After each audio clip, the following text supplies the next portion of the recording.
بسم اللہ الرحمن الرحیم۔ دل میں برائی رکھنے سے بہتر ہے کہ ناراضگی ظاہر کر دی جائے۔ میں سب جانتا ہوں، یہی سوچ انسان کو کنویں کا مینڈک بنا دیتی ہے۔ زندگی میں کبھی بھی اپنے ہنر پر غرور مت کرنا، کیونکہ پتھر جب بھی پانی میں گرتا ہے تو اپنے ہی وزن سے ڈوب جاتا ہے۔ جہاں دوسروں کو سمجھنا مشکل ہو، وہاں خود کو سمجھا لینا ہی بہتر ہوتا ہے۔ کسی کو اجاڑ کر بسے تو کیا بسے، کسی کو دکھ دے کر ہنسے تو کیا ہنسے۔ خوش رہنے کا صرف ایک ہی راز ہے کہ امید صرف اپنے آپ سے رکھو، کسی اور سے نہیں۔ شرمندگی اٹھانے سے بہتر ہے کہ تکلیف اٹھا لی جائے۔ لوگ بارش سے بھاگتے ہیں لیکن پانی سے بھرے ٹب میں بیٹھے رہتے ہیں۔ عمر کے ساتھ حکمت آتی ہے، لیکن بعض اوقات عمر اکیلے آتی ہے۔ ہو سکتا ہے ہر کوئی اچھا نہ ہو، لیکن ہر ایک میں ہمیشہ کچھ نہ کچھ اچھا ہوتا ہے۔ کبھی کسی کا فیصلہ جلد نہ کرو، کیونکہ ہر نیک کا ایک ماضی ہوتا ہے اور ہر گناہ گار کا مستقبل ہوتا ہے۔ جو لوگ دوسروں کی خوشی میں خوش ہوتے ہیں، ان کی خوشی میں کبھی کمی نہیں آتی۔ زندگی تب خوبصورت لگتی ہے جب کسی کے چہرے پر مسکراہٹ ہو اور اس مسکراہٹ کی وجہ آپ ہوں۔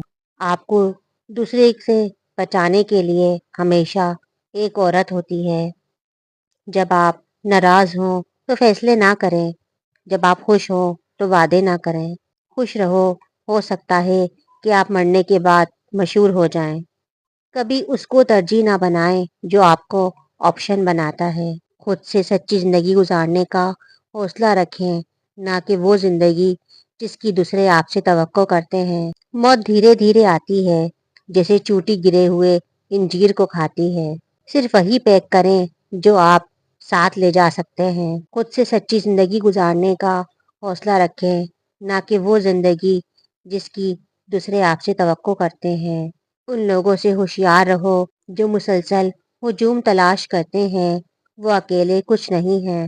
کسی بیوقوف سے کبھی بحث نہ کریں، وہ آپ کو اپنی سطح پر لے جائیں گے اور تجربے سے آپ کو شکست دیں گے۔ اگر آپ جاننا چاہتے ہیں کہ سامنے والا انسان کیسا ہے تو اچھی طرح دیکھ لیں کہ وہ اپنے کمتر لوگوں کے ساتھ کیسا برتاؤ کرتا ہے، نہ کہ اپنے برابر والوں کے ساتھ۔